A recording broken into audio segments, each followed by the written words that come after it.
আমাদের মাঝে আরো উপস্থিত আছেন জনাব Anwarul Abedin, senior officer, German red cross.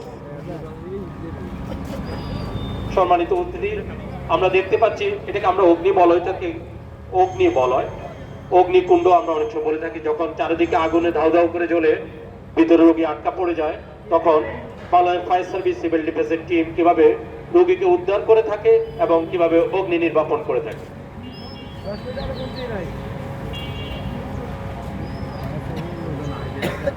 আমরা দেখতে পাচ্ছি একদল স্পেশাল ফায়ার ফাইটার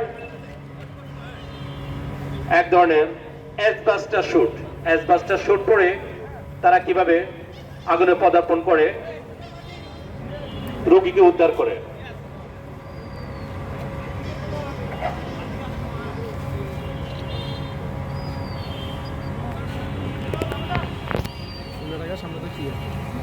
কি জানি একটু স্পেস দিলে হয়।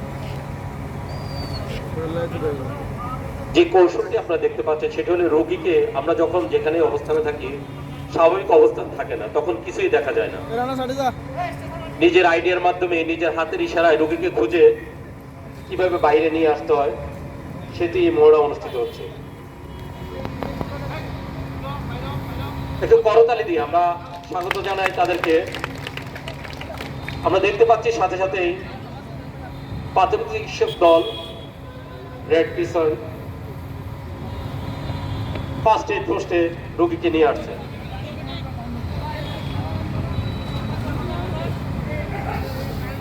বর্তমান সময়ে দেখতে পাচ্ছি আমরা একটা অত্যাধুনিক যন্ত্রের মাধ্যমে স্পেশাল ফায়ার ফাইটিং করতেছি।